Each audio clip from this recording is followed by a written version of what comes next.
And we are live. Welcome, everyone, to the Connected for Real podcast. I'm Rebbetzin Bat-Chen Grossman, and I'm so happy you're listening. I'm a marriage coach for women in business and successful careers. I love that intersection between your marriage and your business and how everything is flowing and working together. And today we're talking about recharging and in the pillar of you. So you guys know I have 4 pillars: God, marriage, business, you. And we talk about each topic from 4 different angles. And today, for the angle of you, I brought Alyssa, and she's going to talk about what she does. So Alyssa, introduce yourself. Hi, so I'm a mom with 5 kids, nothing to Rebetzin's 8, but here in America it's a lot. And I'm running an online coaching business as a work-life balance coach for moms who want to run their businesses while still getting to stay home with their kids, who also want enough time to take care of themselves, hang out with their husbands, just like not drop all the balls and truly have everything. And I'm here to say, yes, absolutely you can, because I'm homeschooling on top of all this and it all works. Wow.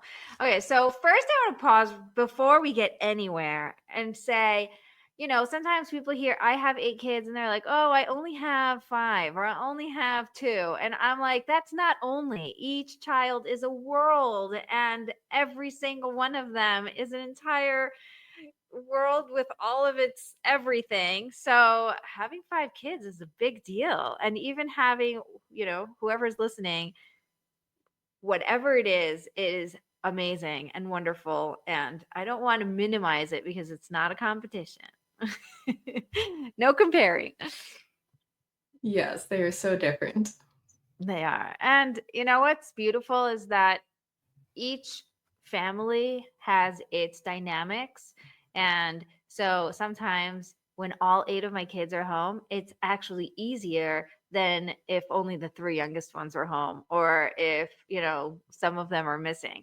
So, this sounds counterintuitive, but having more is actually easier than having less sometimes, just because of the dynamics of everybody and how they interact when the other Yes, ones are there. which I don't think anyone understands unless you do have some of those like wider age ranges, or again, definitely the medium to large family, because everybody's got their special favorite big sibling, or they know right who to go to. It's not you, the mom, being like, oh yes, I have to take care of everything and everyone, versus the standard, yes, you go fetch that, you go get that from the cabinet, now you help me bring this to the table, you finish cooking this, you call your dad to come. Right. Yeah. So, okay. So, your whole thing is work-life balance and working from home and having kids and, being a mom that can truly do it all, which you guys know if you're listening for any amount of time, doing it all. The goal is doing all of the things that matter to you, not doing it all like everybody else is all. Because, for some people, I don't know, traveling and having the freedom to be anywhere is a goal, but I don't care. I'm not traveling. I'm working from home and I'm just fine. So, as much as I love traveling, it's just not in my list of priorities. So, when I say have it all, you can have everything that you want, because if you want it, then it means that God wants that for you. And He put that want in you so that you can figure out how to make it work. So, let's get into a couple of practical fun conversations about that. Yes, and I love what you said about each family having its unique culture, because same here, we are not a travel family. Almost all of us are introverts. So our idea of having it all includes the max number of nights per week we can be at home, relaxing by ourselves or with each other, not going out and doing things. So quiet and recharge time is actually one of our top family culture values. Nice. Yeah. So let's talk about recharge. Why is it so important? Why are we all obsessing over this? Because we're moms, and if we've been a mom more than like a week, we know that recharge is now hugely necessary. Like pre-kids, it was nice, it was good. Post-kids, now it's the lifeline along with God, because you're giving and giving and giving, and now it becomes you're giving it all hours of the night too. You didn't used to have to get up and take care of people at night. And the fact that it's the workload that never ends, now we have to prioritize taking a step back. We can't say, when I'm done with my chores for the day, I get to rest, because you aren't done. There's always the kitchen cleanup, or the putting someone to bed, or telling someone to go to bed so you can have quiet for you to go to bed. Right. Yes, it is never over. That's something really, really important that you said. Sometimes we don't realize how much we were reacting to everything else. So I remember as a teenager, I was very reactive to my parents' timelines. So when they went to bed, then I had my quiet time as a teenager, of course, you like finally have the house to yourself and you're just chilling and you're cleaning up and you're going to take a shower and like you have this space for yourself. If in school, for example, if my friends were going somewhere, then I was sort of like, oh, okay, that's what we're doing now. But I wasn't very proactive about my own decisions about how I was using my time just because I didn't need to. And then suddenly I became a mom and it's like, oh, all these little people are following my timeline. Like I'm the anchor. So I need to be a lot more on top of it. Yes.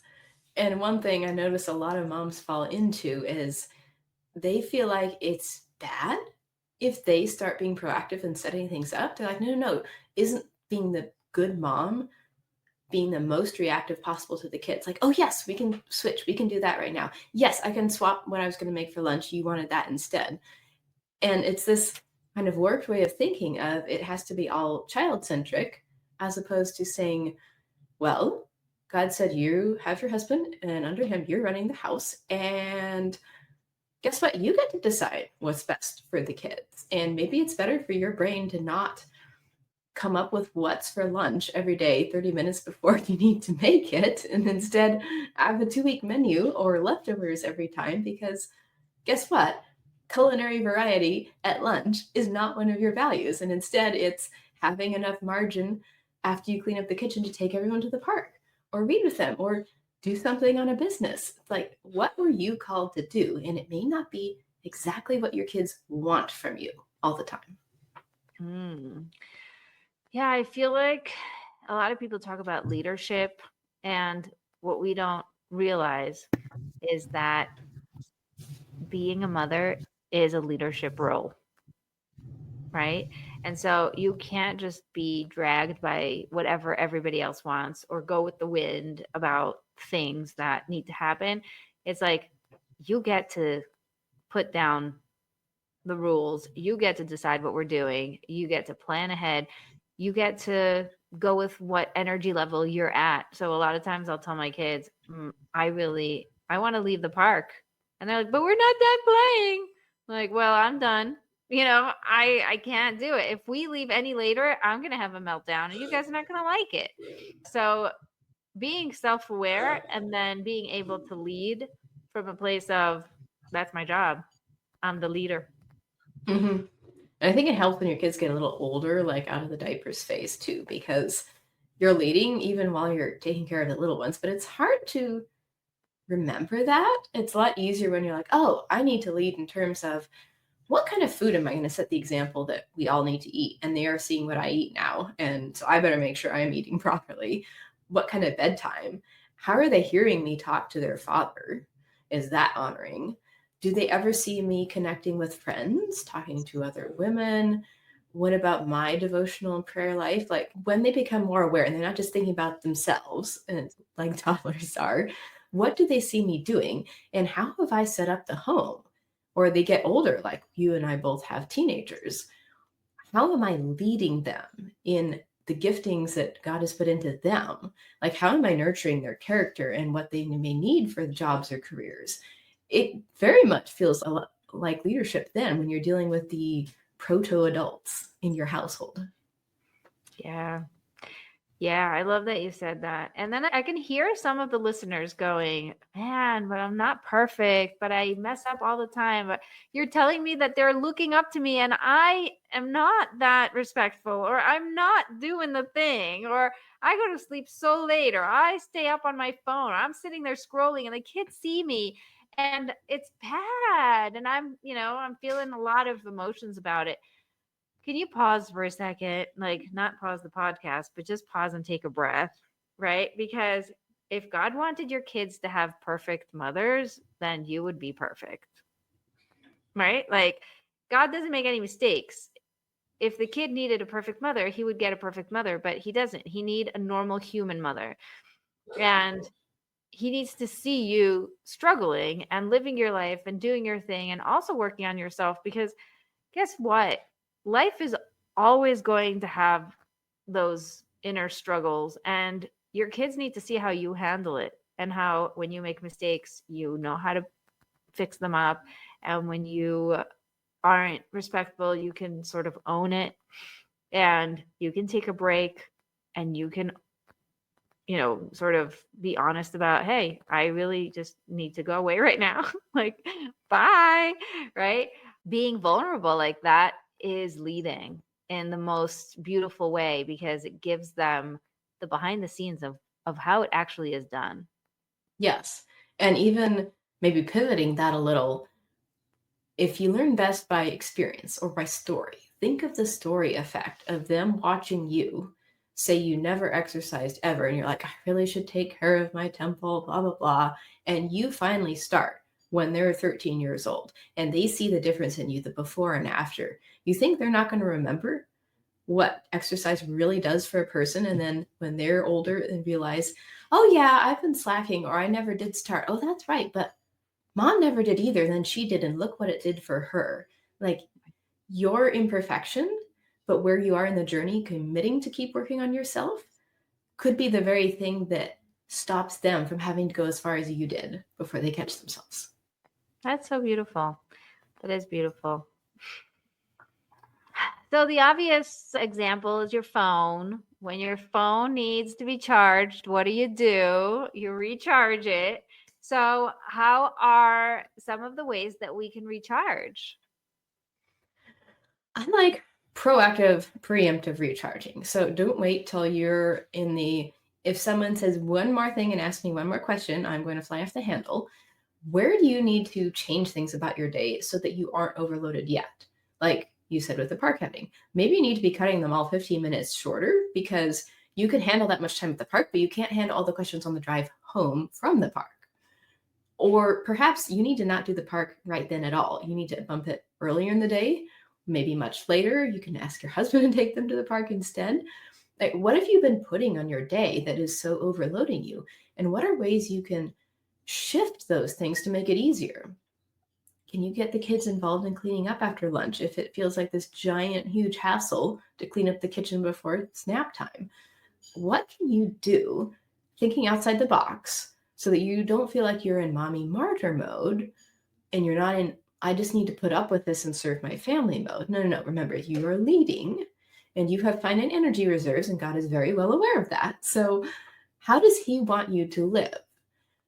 Like, not saying it just missed me my Christian maturity that needs to get worked on if I'm always out of temper when I'm prepping supper. It's, oh, well, yes, you need to mature as a Christian, but also maybe you need to change something about your day so you're not blowing up at your kids every single evening. Like, maybe that should be the unusual thing.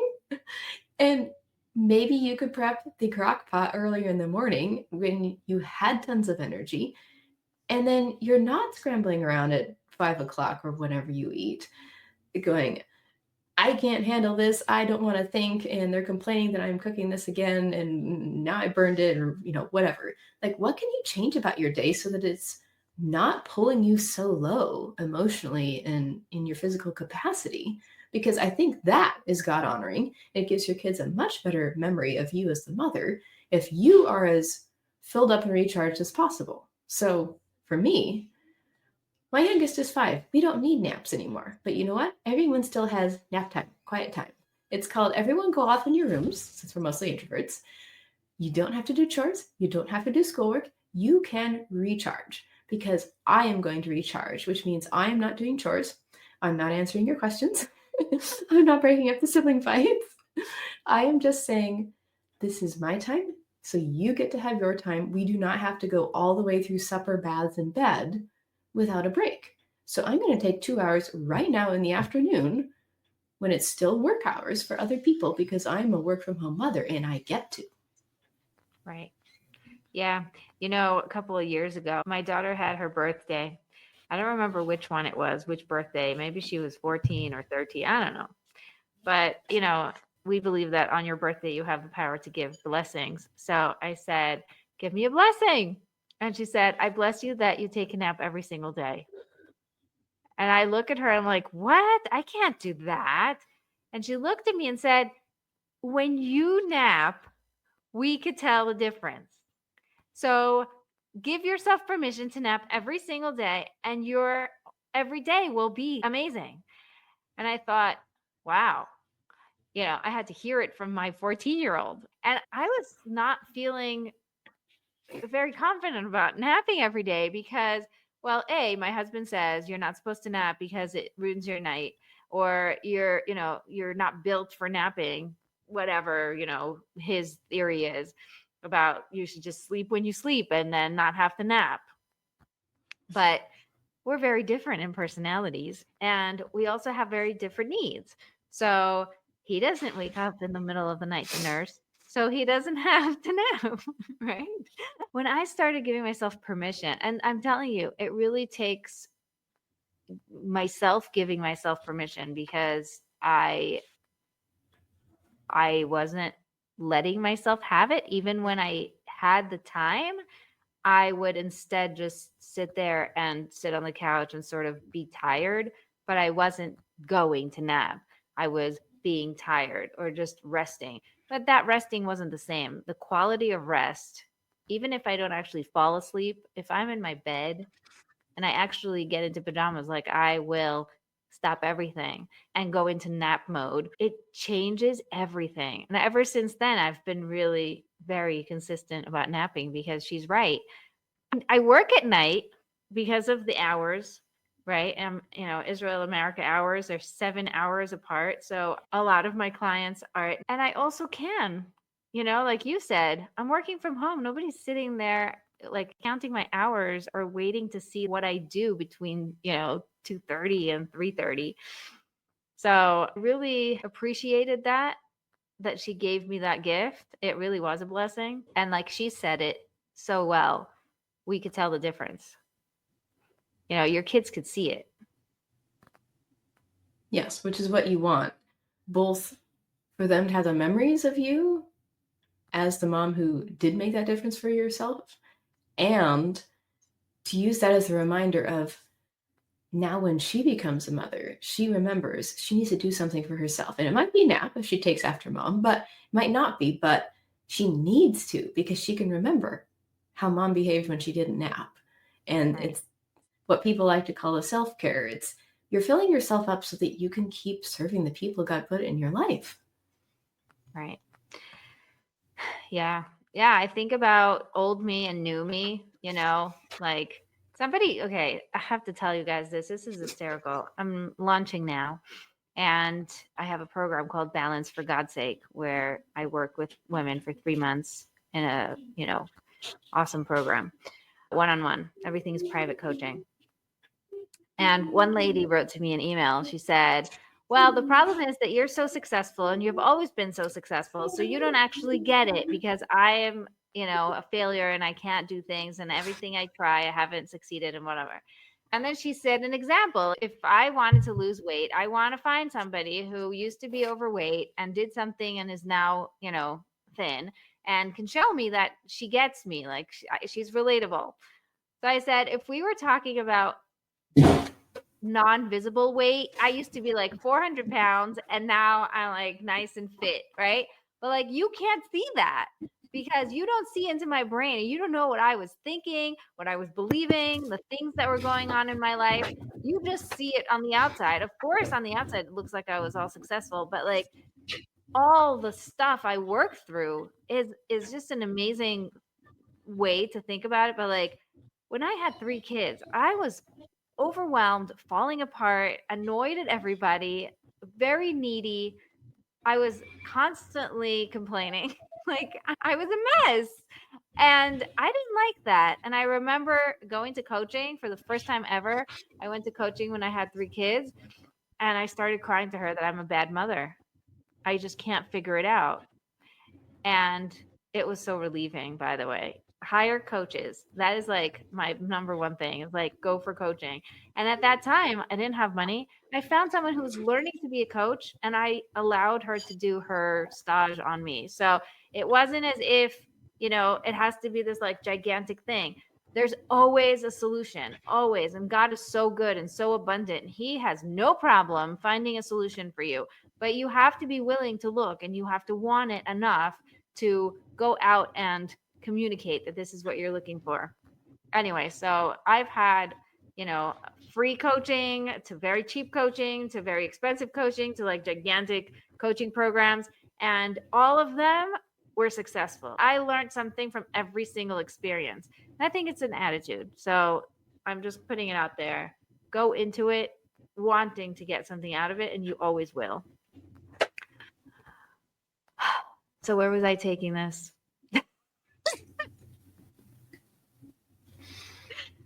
And my brain.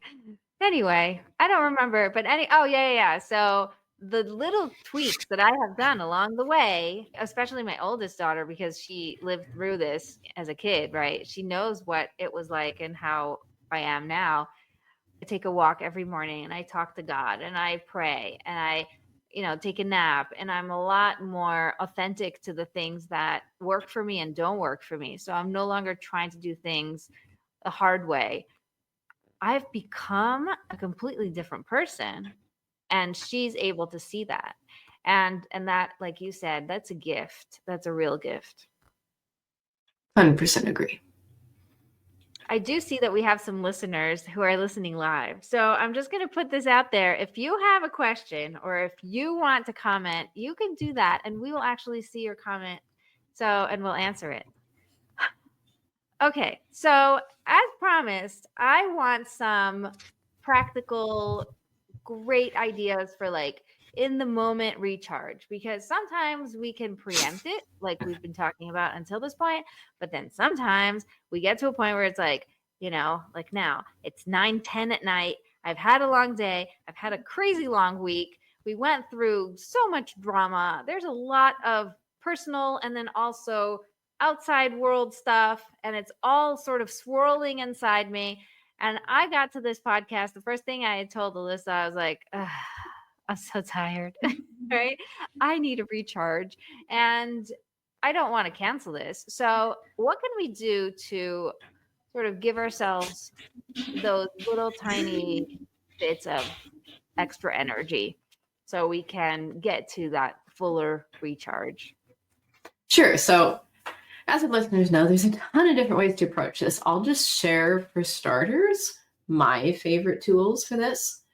Thing number one, to at least jolt me out of the I'm so tired, day went wrong rut, is listen to maybe a meditation or visualization kind of a thing, because I need someone else reminding me, like, take a deep breath, relax your shoulders, like, try to mentally drop off the cares of the day and untense yourself.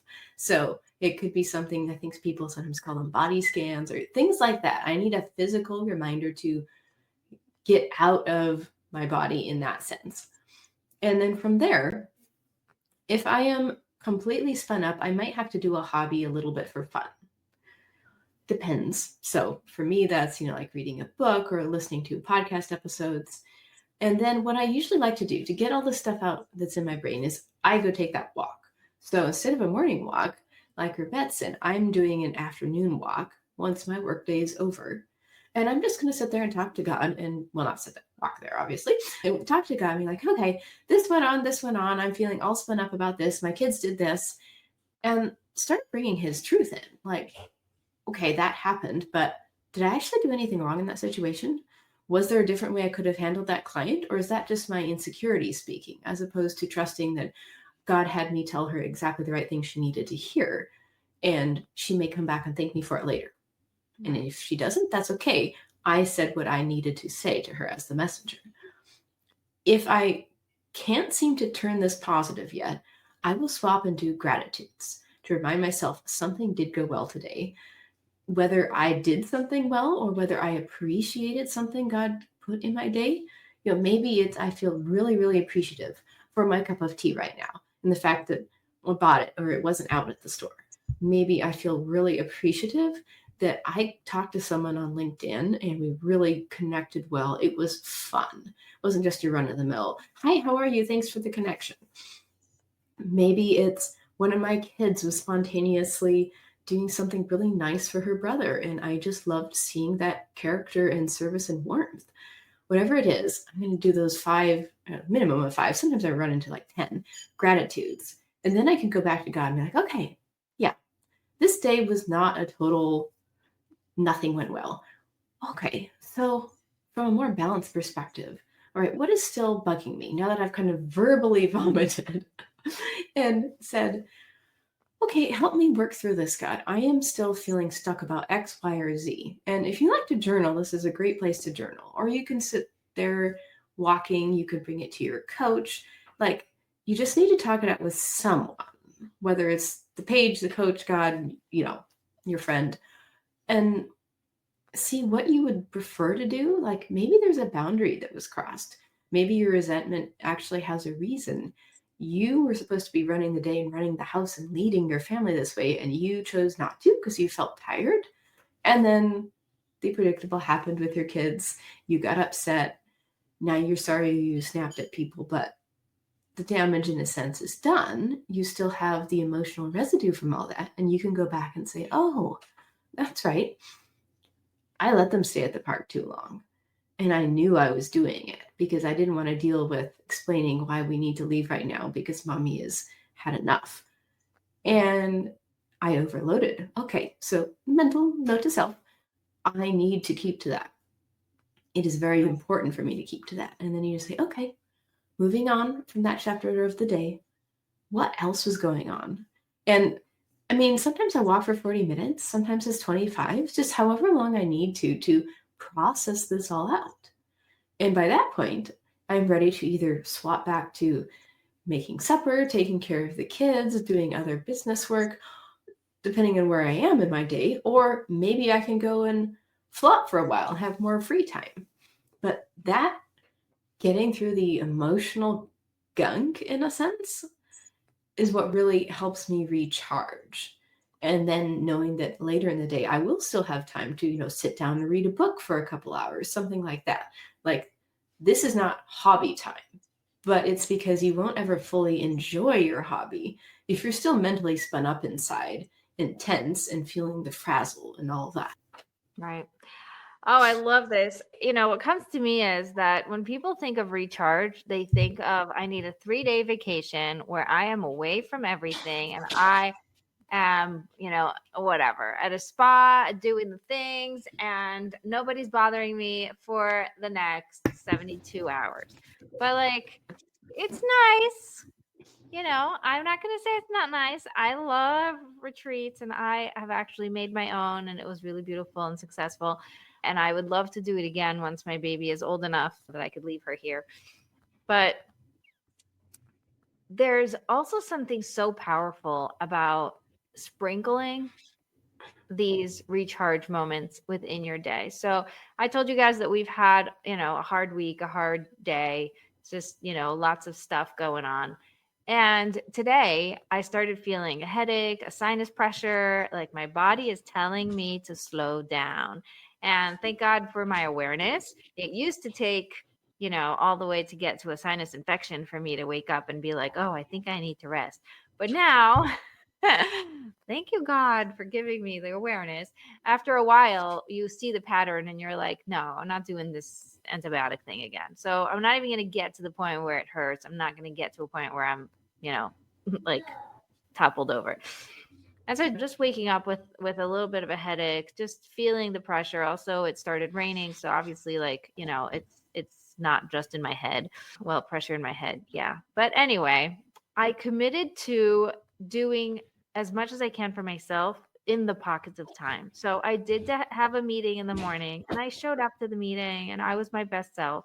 And then when I hung up from that meeting, I didn't just go and do other things and try to like get through a to-do list. I paused everything, I put everything on hold, and I did the work for an hour. I do the work by Byron Katie.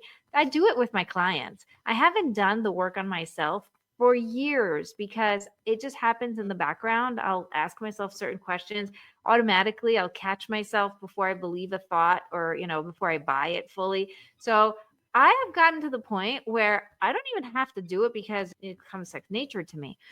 But I sat myself down like a good little girl and I took out the worksheet and I went through the list and I filled it out and I journaled about each one. And I did it as if I was doing it with a coach. Like I asked myself the questions and then answered the answers. And it's so beautiful because one of the biggest takeaways from that experience was that I believed, like really, really like the deepest stuff came out, that I've been pushing away a lot of this war stuff, a lot of like the hardships, because I'm so sensitive and I can't handle the news. So I don't listen to the news. I don't want people to tell me that there's bad things happening. I try as much as I can to protect myself and my family because it's just so terrible and so gory and it's so bad. So I am constantly like, very early in the war, there was a cartoon of a mother that feels like she's not doing anything, but then you see behind her like all the news and she's holding it back like a bubble, not letting it into her house. And so I feel like I've been doing that, like really, really pushing away and protecting my kids as much as possible. But this week, was just especially difficult. And what came out of the work is that actually the belief that I can't handle it, that I'm too sensitive, that I am, it's too much for me to hold, was making it worse because I didn't believe in myself that I can handle what I was hearing or what was coming to me. So, no, I'm not going to go looking for the news and I'm not going to open myself up to just hear it on stream. Like I don't need to put it into my veins and let it permeate my house. But when naturally my kids come home and they say things, or there's, my husband tells me about something that happened, or whatever comes up, if it came to me, then I have to trust that that's what I needed to hear. And I get to trust that I'm able to handle it. And by believing that I can handle it, I can handle it. It's just so simple, right?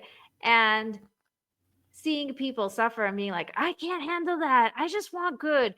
It's like that resistance is actually making it worse because I am suffering by doing that. And instead, just like I went through it, like I really did the work to the depth that I do with my clients. And it was so eye opening and so relieving. And then, of course, I turned on music and I started shaking it off and letting it come out of me and like really just allowing it to, release. And I cleaned up the house because I had my next meeting was only like a little bit later. So I really, decided that physically I wanted to air out the place. I opened up the windows, even though it's cold outside, and I air it out and I turned on a candle. And I just wanted as much as possible to take action towards that refresh, right? Because a lot of times we think it's all in our heads and we just have to work it on the inside. But a lot of times you could do it from the outside in, right? So I did that as well. And then I went back to my meetings. I had, my daughter came home, whatever it was. Like I did all the things I do every day. I also took a nap. And then I get to this podcast. Oh, and then I had a session and, my whole day, blah, blah, blah. And then it's now 10, like, I told you, it's like after 9, I get to this podcast and I thought we were starting at 8, but it turned out we were only meeting a half hour later. So instead of going back down, being like, oh, I guess I have a half hour, I could still do more work, like, housework and kids and stuff. I was like, well, I already disappeared. So let me just stay here. And I turned on my own meditation from my meditation library. And so I love how you say, see if you could do a meditation. I just went to the latest meditation. In my library, I have a list of all the meditation. I just like clicked whatever it was, and it was so perfect. I love when that happens, when it's like, I don't even know what that was, like which one this is, but I just did it. And it was so good. It was so good. And these pockets of time that I had, and I was willing to invest the time in myself, right? Because so easily I could have just scrolled. So easily I could have opened up emails and just answered people. I have so many things I have to get to that I could have distracted myself for half an hour to get to this meeting and not take the time to give myself that gift. So the intentionality there is so crucial, and it's something that you get to choose for yourself. Yes. Like for me, with the time difference, it's afternoon for me. I've got another meeting after this. What am I going to do? I've got 15 minutes between. I'm going to sit down with a cup of coffee and not do anything else work related, like no multitasking. Sip the coffee, enjoy, look out the window, and recharge so I can show up, as you put it, as my best self for the next meeting. Because that would be a wiser use of my time to be grounded and settled in the meeting, between the meeting, and at the next meeting than saying, okay, can I go back into frantic hamster mode? Right. Oh, it's so important. I think that's something I had to learn from my husband when I would say, I'm exhausted. I don't feel like doing anything. And then he'd say, yeah, but you are doing something, you know? I'm like, no, I'm not doing anything. I'm just sitting here like scrolling. And he's like, that's something. You're consuming information. You are turning your brain on. And instead, you're not actually resting. And even when I wasn't with my phone, if I was just sort of laying on the couch, it wasn't restful enough, right? He said, commit to resting, like really commit. Even if it's 20 minutes, stop everything and go. Like pick yourself up and go, because you will feel so much better. Another thing that really helps me and might help other people is taking a shower. Like I like taking a shower every night before I go to sleep just because I like, you know, going into bed really like nice and fresh and clean. But for some people, it's in the morning and whatever it is, like you have your schedule. Sometimes I feel like a shower is called for, like in the middle of the day, just to like start over. It like feels like, okay, like we're good now. And my daughter has found that brushing her teeth in the middle of the day helps her recharge. Isn't that interesting? So like I Yeah. want you guys to think about what is it for me? Because if you can do that, then you'll have an easier time tapping into that. Yes. Like one of my daughters, she likes doing dishes by hand in super, super hot water and just letting her thoughts float. And she says it's actually very recentering for her. And then me, I often like lighting a candle, something to do with bringing in your senses and having that smell. It can remind me, especially if it's like one of those more cleansing scents, like I've got a peppermint candle, that Right. no, take a deep breath. This is good. Like bring some enjoyment in. Oh, I love that. I love that. And these are things that don't take a lot of effort, a lot of money, a lot of, time. It's just an intention of, oh, I'm going to recharge. I'm going to give myself permission to center, really just realign. Yes. And if you're on the other end, it's like you're maybe physically low energy too. Sometimes you need to recharge and ground and center mentally, and you feel like you need a hit of something physically. That's when I might sit there and be like, how about 40 jumping jacks? Or Mhm. just like a body weight exercise on the floor, and it'll be 60 seconds or maybe 120 seconds. But you get that adrenaline going, and all of a sudden you feel energized again. Yeah. I once heard, I think it was Panina Taylor. Oh, I should have her on my podcast again. I've had her in my podcast like early on. She's amazing. She's a coach for coaches. And she taught me this one trick was like you take your hands, you just go and like, pump it up and down. It is so good. Like you get so energized just by pumping your hands up and down for a whole minute. It's crazy how we don't even let ourselves do these things like, oh, it's not going to make a difference or oh, whatever. It's just too late. That thought of like, it's too late. Can we stop doing that? It's never too late. As a marriage coach, I hear it a lot. It's like, oh, it's too late for me, but good luck with everyone else. Like, it's not too late. Yes. And I love that you're bringing more the mentions of like the body work into it. It's sometimes we get too much in our heads. It's like, for me, I need to physically de-stress.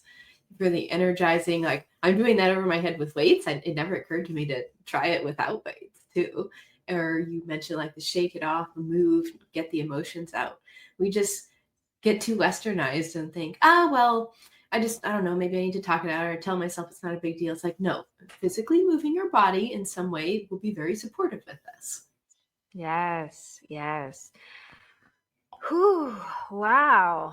I love it. I love it that we're taking the time to talk about something that is so important, especially for moms working from home, because there isn't that switch in location. A lot of times we go from one thing to the next without a transition. And the transition time is so, so important, because if you don't give yourself that time to go whoosh from one thing to the next, then you're carrying all of that energy with you like throughout the day. I feel like that weight, like when you have a scale and you press it to like zero it out every time. Could you imagine not zeroing out and having to do all the math by head? Mm-hmm. That would be crazy, right? There's a point, there's a reason why you zero out. It's like, oh yeah, I did one thing, now zero it out, now do the next thing, now zero it out.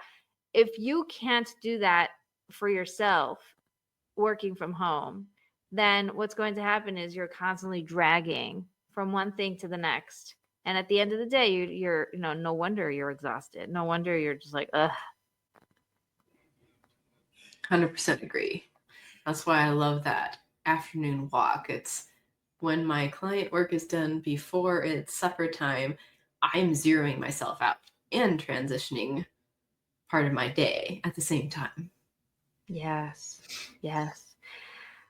I find this the hardest when it's cold out and it's hard to switch locations, because you don't really want to go out in the rain, or you don't want to go out in the cold, and you're like, oh, I'll just do something here. So that's when you have to be the most intentional about it, because it can very easily slip away. Yeah. I will admit here, I do my walking inside the house because that's the time of day when I can kick someone out of one of the big enough rooms in the house. I can just like walk a horseshoe circuit over and over and over. That's funny. That's funny. If you do have a chance to go outside, even if it's cold and even if you have to bundle up, I highly recommend it, because there is something really powerful about not having anything above you Mm-hmm. and feeling that limitlessness in that space above your Mm-hmm. head. It opens up for ideas, for new ways of thinking about things. It's so incredible. Yes. Yes. My husband always does his decompressing physically outside. It's like, does not count if you're cycling indoors. It needs to be outside in nature, like by water. Yeah. I wish I could have water. Water is such a great way to recharge. Can we just take a moment there? Drink water.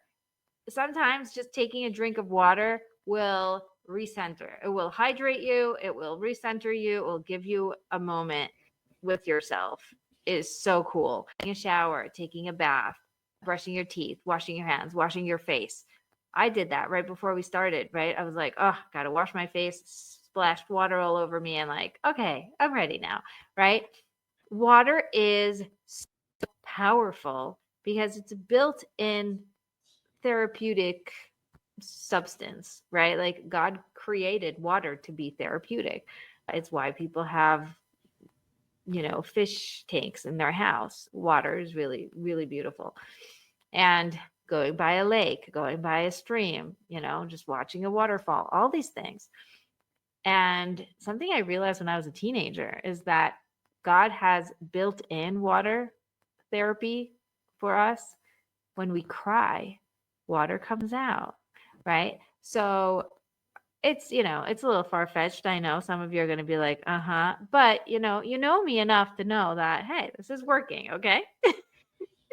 I like it. It is so therapeutic when you're crying to get those tears, because it's almost like the system is working itself, right? You're getting it out. It's healing. You feel so much better after you cry. It's just extremely powerful. So if anytime you want to recharge and you don't know where to start, you could just think water. Like, what's water around me? Yeah. And if you need to, do it the chore way, teeth brushing, washing dishes.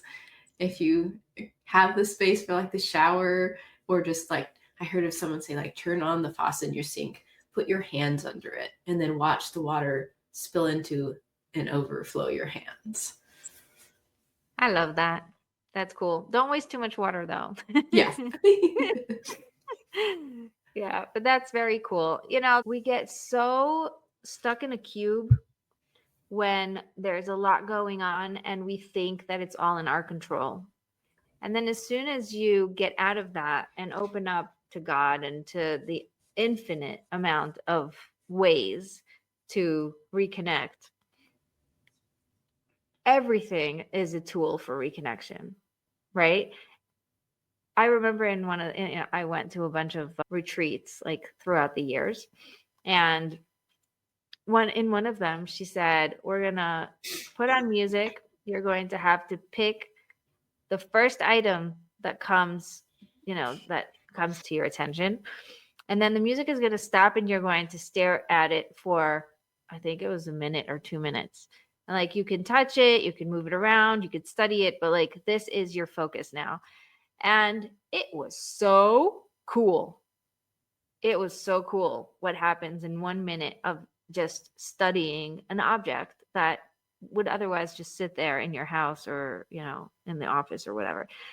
And everybody then had to say what came up for them. And this woman got, she just like out of the blue, she was walking around, saw on the bookshelf, there was a speaker, like a brand new speaker in its case still.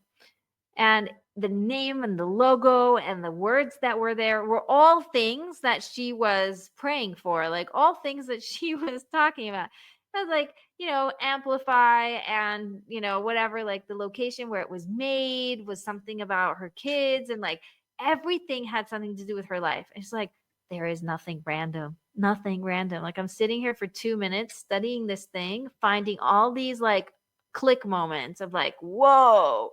And then when she said it over, it was just so memorable for me to realize you can do it on anything in any situation. Just pause and look around. That's a really neat story. So freeing and empowering at the same time to be like, no, God is sovereign. So everything that happened today happened for a reason. If I don't like it, there's a lesson I needed to learn from it. How was I supposed to respond to it? I am not responsible for everything that's going on. Like, maybe you've got the business, you don't have enough clients. Maybe there's something going on with one of your kids. You're like, shoot, none of my parenting strategies to date have worked. Like, no, remember, God's in control of everything that happened. This isn't catching him off guard. He's not powerless to help me fix this.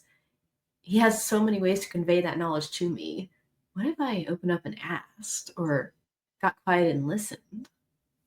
Right. Whew. Wow, we took that pretty deep right there. My favorite go-to in a moment of like everything's flying and everything's all over the place is just using the grounding method. Like you have a grounding wire in the electricity. So the idea of a grounding wire is it goes to the ground, right? Like if there's ever a thing, it just goes shoop down to the ground. And so I just like take a deep breath and do that down to my feet. It's like zoop, all of the static electricity noise thing that's going on in my brain. It just goes whoosh down into the ground. And I ground my feet. I take a deep breath and I go whoosh. And it takes like split seconds. It does not take that long to do it, but it creates space for new thoughts, for new reality, for seeing things differently. Is the best way I know how to survive when there is like too much going on and people are reactive or something is going on, just like, I do this in the moment, wherever I am. And sometimes if people are very reactive and I'm not feeling like I'm in the right place, I take myself out of the place, and that's fine too, right? Yeah. Like sometimes if there's too much going on with something family-wise, I'm like, maybe I can disappear for like 5 minutes and go walk around my bedroom and do some tapping, some EFT on this. And why am I so hung up about this extended family thing? Right. Right. My grandmother says she used to go to the bathroom. Like she had three boys under the age of 3, like boo, boo, boo. And she says her strategy was just, oh, I have to go to the bathroom. And they're starting to fight and like, you have to tell me who's right, whatever. And she's like, sorry, I'm going to the bathroom. And then she'd close the door to the bathroom and they'd screaming and yelling. And he did this to me and whatever. It's like, sorry, I'm in the bathroom. Can't help you, and like just giving herself that space and giving them a chance to work it out. And she says they always did, because once I wasn't available, it wasn't a fight anymore. It wasn't worth it. Yeah. Yeah. Oh, amazing. Okay. Any last words? Anything that comes up for you that you'd like to talk about before we end? Just remember that you can change something, like what you said in the beginning about your desires being meant for you. I'd almost flip that and say, and remember what you're upset about, use that as a flashlight. Maybe you can't change the big things like the war going on, but what is it smaller about your day, about when people are bringing you the news, about what you're choosing to look at on your phone? Just like whatever it is, use that as the flashlight to, I need to change something about my life because I am upset about this. I'm resenting this. I do not feel in alignment about that. Those are your signals. Something needs to change. Like, don't just sit there and say, poor me, my life is terrible, or, oh, it's too bad I'm not mature enough to handle this. No. Be like, okay, I need to fix something about that. I need to go to God and ask for 3 different ways to deal with that situation. Like, whatever it is, use your negative emotions too, as I have got to do something different here. He will always provide a way. He'll always provide the answers. Oh, so cute. Yeah. Here's my baby. Here's Hi. my baby.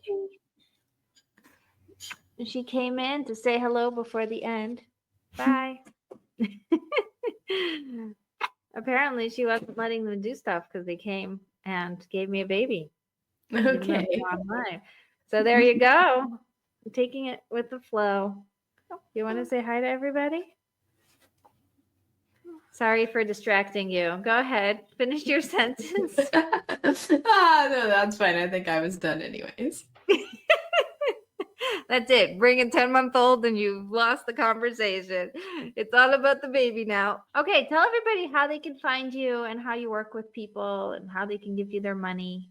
Sure. So I'm a work-life balance coach, as I said. So on my site, yourunbusylife.com, I'm going to have a free Have It All game plan for you if you are feeling the tug to run the family well and balance your business and still take care of yourself.